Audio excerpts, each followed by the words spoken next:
Hola hermanos y bienvenidos nuevamente al estudio de la palabra de Dios. En esta lección vamos a continuar adelante con nuestro estudio en el libro de Génesis. Vamos a estar en el capítulo 4 ahora. Y en esta lección vamos a ver la lección acerca de Caín y Abel en el capítulo 4 de Génesis. Bueno, vamos a dividir el capítulo 4 en verdad en dos partes. Vamos a ver los primeros 16 versos, en lo cual vemos esta historia, este relato de Caín y su hermano Abel. Todos, me imagino, sabemos ya lo que sucedió entre ellos. Pero vamos a ver la historia nuevamente para ver si podemos entender algunas nuevas cosas en nuestro estudio. Así que veremos los primeros 16 versos en esta lección. Vamos a comenzar leyendo parte del texto. Vamos a ir al verso 1 al 4 y luego hablaremos de estos versos y seguiremos adelante como siempre hacemos. Vamos a leer el texto, ¿no? Capítulo 4, Génesis, versos 1 al 4. Dice así la palabra de Dios. Conoció Adán a su mujer Eva, la cual concibió y dio a luz a Caín, y dijo, por voluntad de Jehová he adquirido varón. Después dio a luz a su hermano Abel, y Abel fue pastor de ovejas, y Caín fue labrador de la tierra. Y aconteció, andando el tiempo, que Caín trajo del fruto de la tierra una ofrenda a Jehová. Y Abel trajo también de los primogénitos de sus ovejas, de lo más gordo de ellas. Y miró Jehová con agrado a Abel y a su ofrenda. Pero no miró con agrado a Caín y la ofrenda suya. Y se ensañó Caín en gran manera y decayó su semblante. Bueno, hasta el verso 5, dije el verso 4, pero leímos hasta el 5 para ver la comparación entre Caín, su ofrenda, y la ofrenda que trajo Abel, ¿verdad? Hablaremos de eso en un momento, pero vamos a volver al verso 1 y vamos a ver cómo dice el texto que Adán conoció a su mujer Eva. Esto claro, indica, ¿verdad?, que tuvieron relaciones sexuales y leemos de el primer nacimiento de los dos, el hombre y la mujer. Ahora, el hombre y la mujer están con Dios creando vida de nuevo, ¿verdad? Bueno, hasta el momento Dios ha creado todo. Dios ha dado inicio a la vida. Pero esa es la primera vez que el texto dice que ahora Caín y Eva, ellos participan con Dios en la acción creadora al dar a luz este hijo llamado Caín. Pero vemos, ¿verdad?, que la mujer, Eva, reconoce la importancia de la ayuda de Dios en ella poder dar a luz, ¿verdad? Ella sabe, esto no es algo que yo puedo hacer sola, sino que es con la bendición de Dios que yo he dado a luz a este hijo llamado Caín. El nombre Caín significa, o suena mejor dicho, en hebreo como ayudar o como dar fuerza o algo así, ¿no? Y reconoce otra vez Eva que Dios le ha dado la voluntad y la fuerza para adquirir o tener un varón.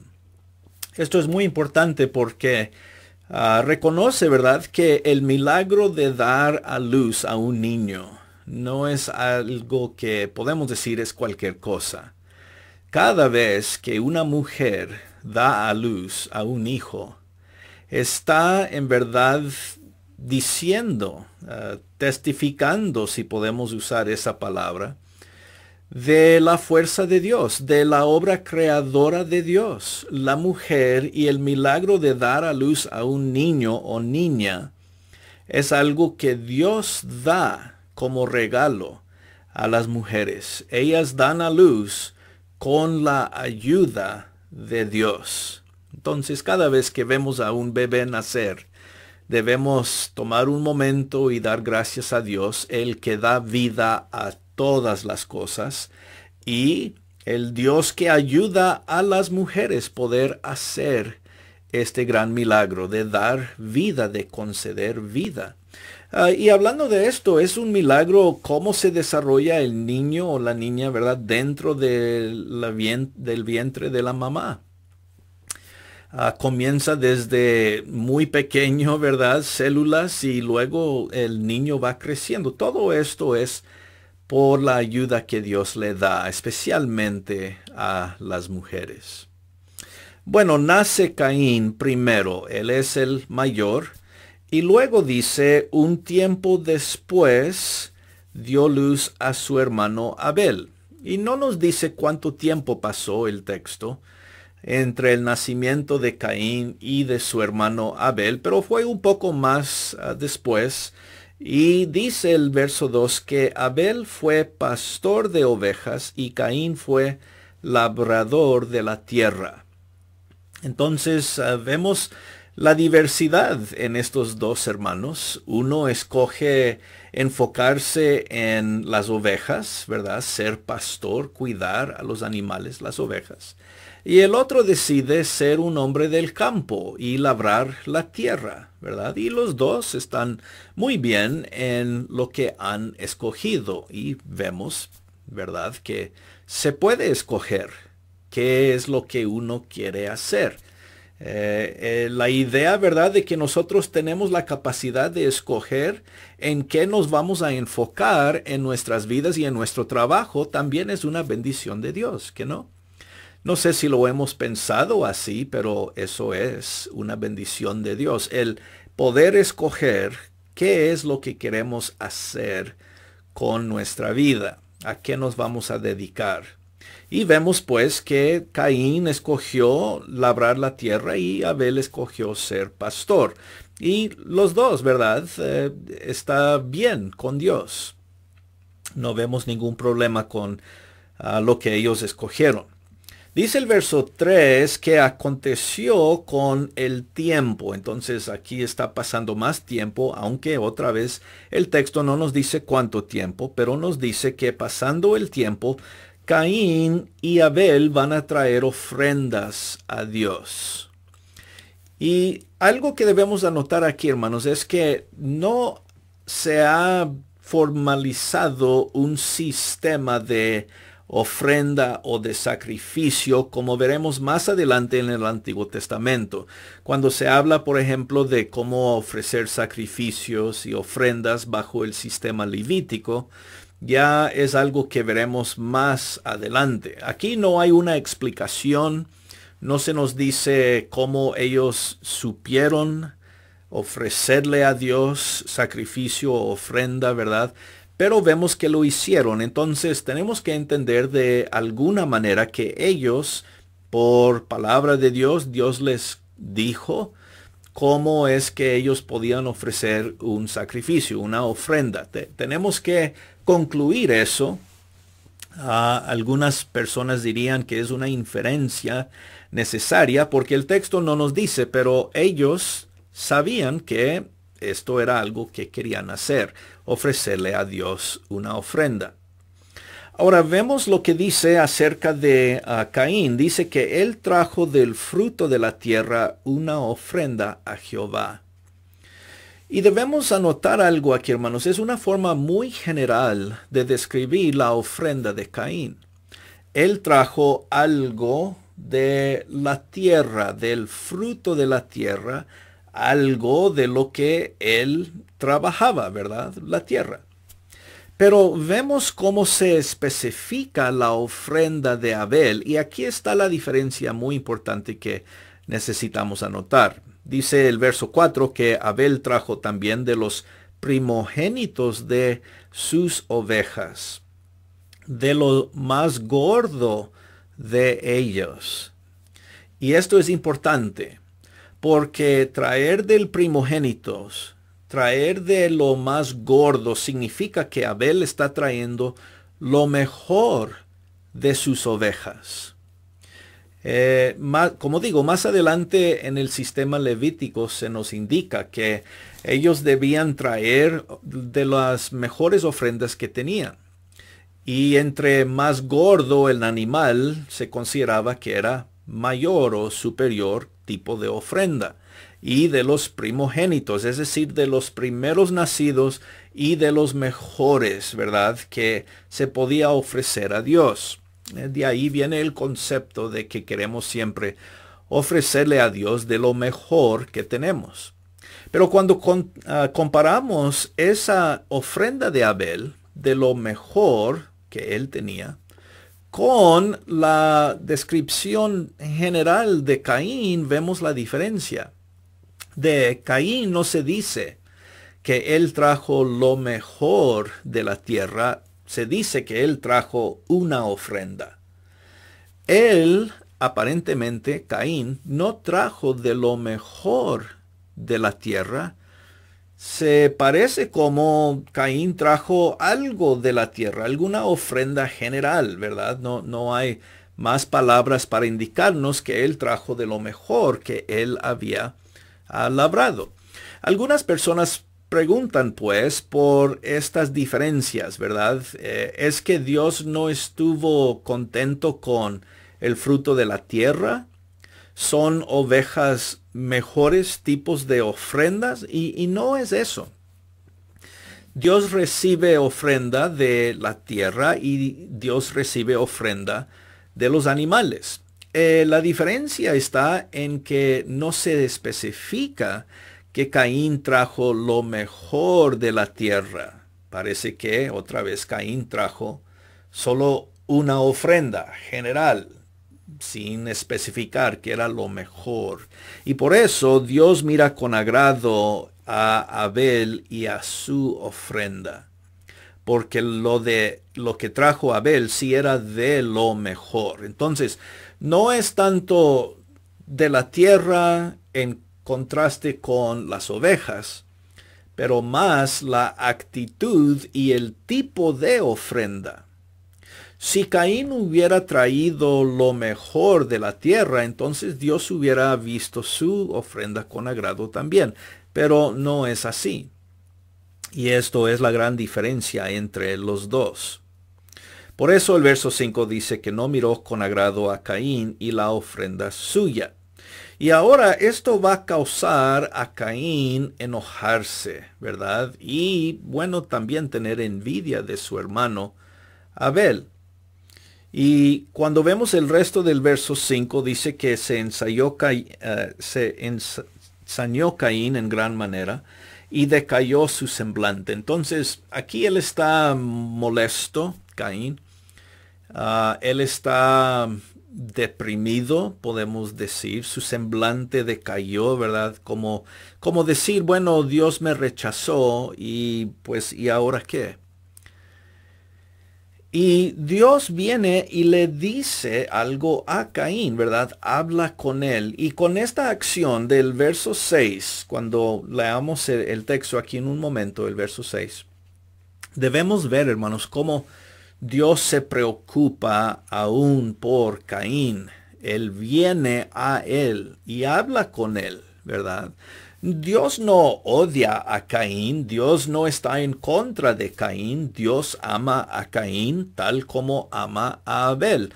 Pero Caín parece no tiene el mismo espíritu de agradar a Dios como tuvo Abel. Y Dios quiere ayudarle a corregir esto, ¿no? Verso 6 dice, entonces Jehová dijo a Caín, ¿por qué te has ensañado y por qué ha decaído tu semblante? ¿Por qué estás triste? ¿Cuál es el problema? Luego, verso 7, si bien hicieres, ¿no serás enaltecido? Y si no hicieres bien, el pecado está a la puerta. Con todo esto a ti será su deseo, y tú te enseñorearás de él. Ahora, con estos dos versos, el 6 y el 7, mira lo que Dios dice. Primero dice, si haces el bien, si haces las cosas correctamente, Si ofreces una ofrenda adecuada de lo mejor, entonces serás aceptado. No hay ningún problema, que no serás enaltecido. Verso 7. Y se espera una respuesta positiva. Cuando Dios pregunta, ¿que no serás enaltecido al hacer el bien? La respuesta es sí, como fue Abel. Pero Caín no ha hecho el bien. Y eso es importante anotar. Cuando no haces el bien, entonces el pecado está a la puerta. El pecado está ahí. Ahora, fíjense, hermanos, lo que Dios dice. El pecado es tu enemigo. El pecado quiere dominarte. El pecado quiere que tú, pues, te entregues a él. No hay una mención de Satanás en este capítulo 4 como hubo en el capítulo 3. Aquí es nada más Caín siendo tentado por su propio enojo, por su propia envidia, por el deseo de, bueno, estar molesto con su hermano. No hay mención de Satanás, pero sí hay mención del pecado.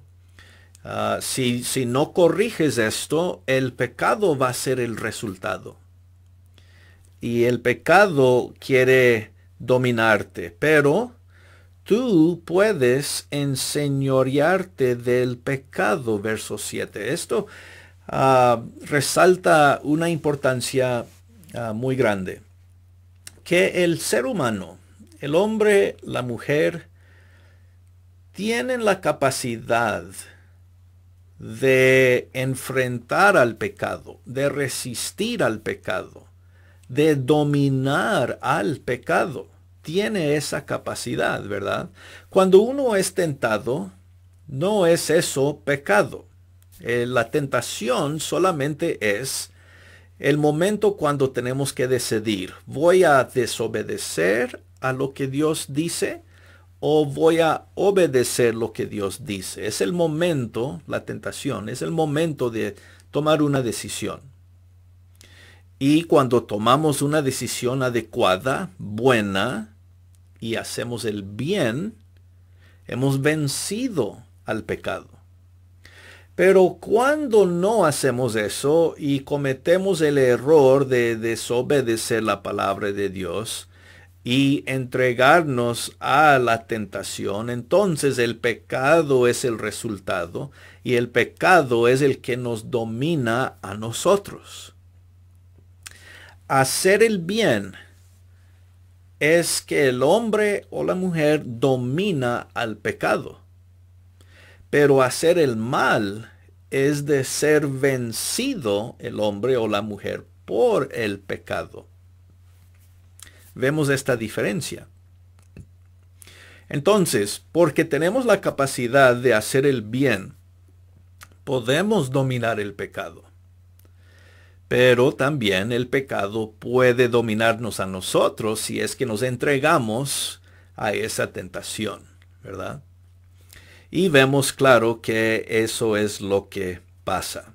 Verso 8 dice, dijo Caín a su hermano Abel, salgamos al campo. Y aconteció que, estando ellos en el campo, Caín se levantó contra su hermano Abel y lo mató. Bueno, claro, Caín se sometió a la tentación, el enojo, la envidia, el estar molesto por ser rechazado, por no haber traído la ofrenda adecuada en primer lugar. Todas estas cosas se combinaron, formaron una gran tentación para Caín de hacer algo con su hermano, ¿verdad? Desquitarse con su hermano y lo llevó a matar. Mató a su hermano.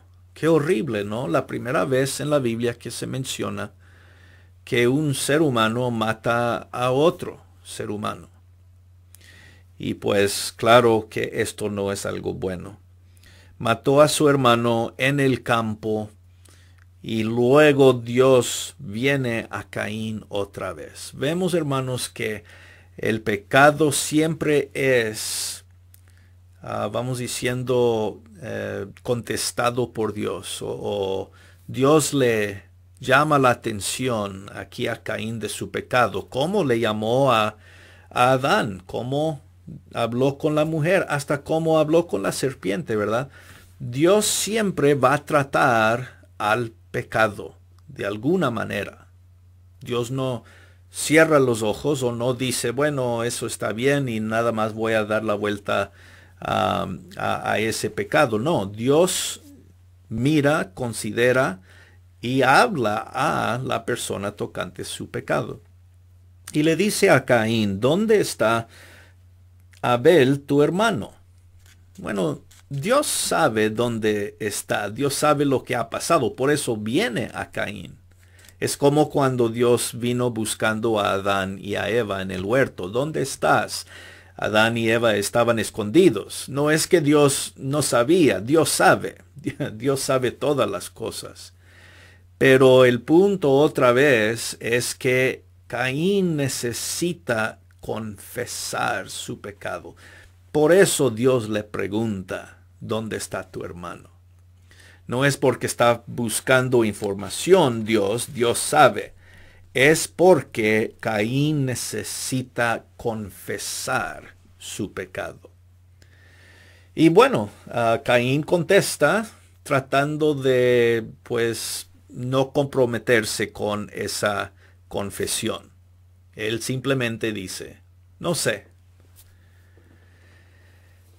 ¿Cuántas veces, hermanos, hemos dicho eso? Yo no sé, cuando realmente sabemos. O decimos no sé porque es una forma muy fácil de escaparnos de enfrentar una verdad que no queremos enfrentar.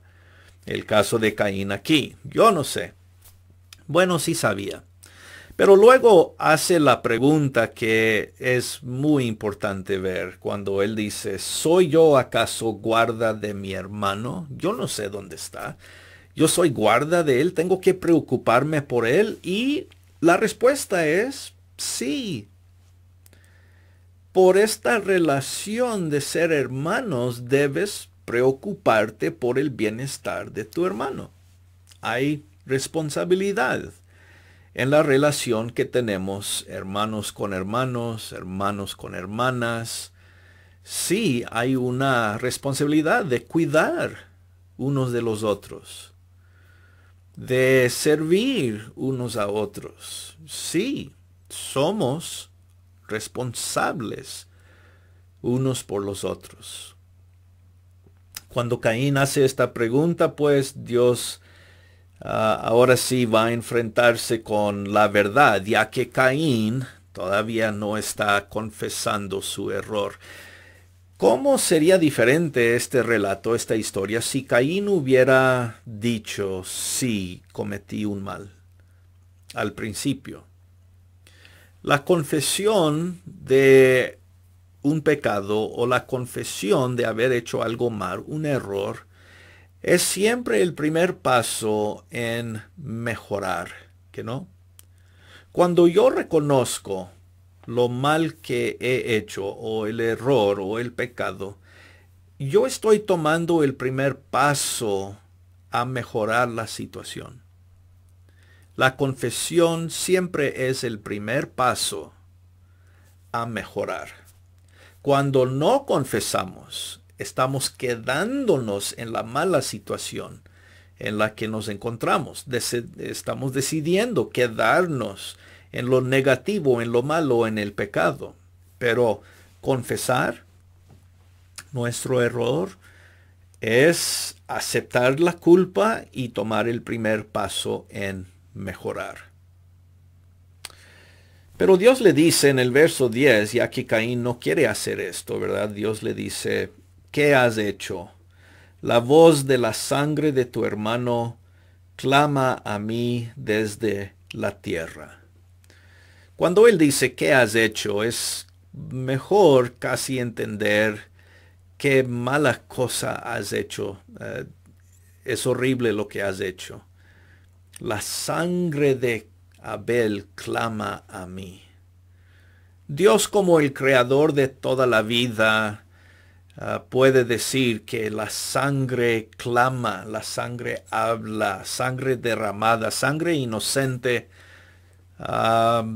Podemos decir, siempre llama la atención de Dios. Y Dios va a responder. Dios va a responder, como hace aquí con Caín. Bueno, lo que se escucha en el verso 11 es la pronunciación de juicio. Y esto también es importante porque vemos que Caín rehúsa confesar, rehúsa decir sí, yo lo hice y tratar de mejorar su situación. Y por esto Dios le habla las palabras de juicio aquí, de condenación. Y le dice, ahora pues, verso 11, maldito seas tú de la tierra, que abrió su boca para recibir de tu mano la sangre de tu hermano. La tierra recibió la sangre de tu hermano, porque tú lo mataste. Ahora pues, tú vas a tener una maldición, un castigo, con relación a la tierra, ¿verdad? Y otra vez, hermanos, no olvidemos que Caín era labrador de la tierra.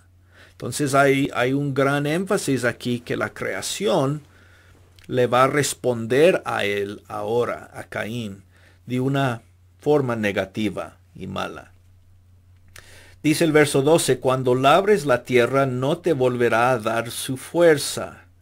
Errante y extranjero serás en la tierra. En otras palabras, ya no vas a recibir del fruto de la tierra, vas a tener sufrimiento ahora por esto que has hecho, por estas acciones malas de haber matado, de haber ocultado y de no confesar el pecado que cometiste, ¿verdad? Todo esto es una secuencia, vamos a decir una cadena.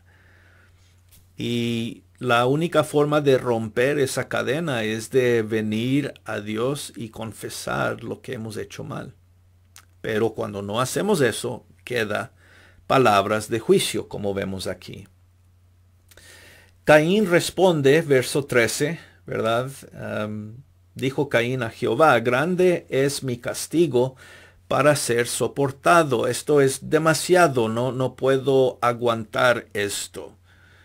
Y bueno, por lo menos vemos que Caín no tiene que perder su vida por haberle quitado la vida de su hermano. Él todavía está vivo, ¿que no? Pero Abel, ¿quién lo va a traer de nuevo? Abel está muerto. Y Caín está diciendo esta condenación es demasiado fuerte. No. Tú estás bien, estás vivo. Abel, tu hermano, está muerto y ya no puede regresar. Muy grande, no lo puedo soportar. Verso 14, he aquí me echas hoy de la tierra y de tu presencia me esconderé. Seré errante y extranjero en la tierra y sucederá que cualquiera que me hallare me matará. Entonces, Caín dice, la tierra no me va a soportar ya, va a ser como una maldición para mí. Yo voy a tener que salir de tu presencia, ¿verdad? Así como Adán y Eva, de la misma manera Caín va a tener que sufrir la pérdida de una relación con Dios por su acción. Y dice, y voy a ser errante y extranjero en la tierra, cualquiera que me encuentre me va a querer matar. Y Dios responde de una última forma aquí, que es interesante. Dice que Dios le respondió a Caín, verso 15. Ciertamente cualquiera que matare a Caín 7 veces será castigado.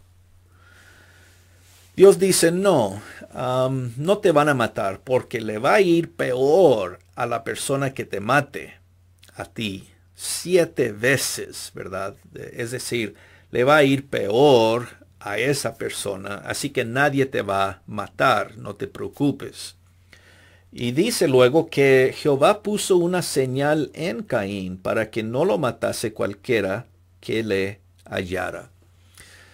¿Cuál era la marca? No sabemos. ¿En dónde? ¿En su mano? ¿En su frente? ¿En otra parte? Tampoco nos dice. Pero el punto es que es algo visible para que cualquier otro que se encuentre con Caín no lo mate. Le va a conservar la vida. Y de esta manera, hermanos, vemos una vez más la gracia de Dios. Juicio, sí. Pero un elemento de gracia también, porque no le quitó la vida a Caín. Y además, Dios lo va a proteger de la muerte, del haber o de alguien matarlo a él como él mató a su hermano. Qué interesante, ¿no? Es un momento de gracia en la vida de Caín. Sí, cierto, hay consecuencias a su pecado. Claro, pero Dios también le concede protección y de esta manera vemos la gracia de Dios operando en la vida de Caín también. Lo último que vemos en el verso 16 es que salió pues Caín de delante de Jehová y habitó en tierra de Nod al oriente de Edén.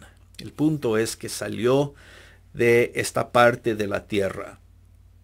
Caín salió y habitó al oriente de Edén. Y sale de la presencia de Jehová. Entonces sí, su relación con Dios ha sido negativamente impactada y afectada. Eso es la naturaleza del pecado. Consecuencia del pecado es que nuestra relación con Dios ha sido cambiada. Y claro, la relación unos con otros también es afectado. Pero, ¿cuál diferencia podríamos haber visto si Caín hubiera dicho, sí, cometí un error, me arrepiento, lo siento, ¿qué puedo hacer? Algo, ¿verdad?, que demuestre arrepentimiento. Tal vez su consecuencia hubiera sido diferente. Tal vez. Me imagino, hermanos, que la lección para nosotros es obvia, ¿no? Que sí, nosotros también cometemos errores. Sí, habrán consecuencias de nuestras acciones. Pero la confesión es algo que puede ser el primer paso en mejorar, en salir de lo malo tal vez y recibir aún más gracia de Dios. Mejor es confesar y aceptar culpa. Aceptar que hemos cometido pecado. Bueno, lo mejor es no ser vencido por el pecado, pero si llega a hacer eso en nuestra vida, lo mejor es de confesar y pedirle a Dios ayuda en el momento. Bueno, hermanos, esa es la lección para el día de hoy. En la próxima lección vamos a terminar el capítulo 4, vamos a ver la otra parte porque todavía queda un poco más, ¿verdad? Pero hasta este momento, que el Señor les bendiga y hasta la próxima lección. Que tengan un buen día, buena semana y, como siempre decimos aquí, gracia y paz.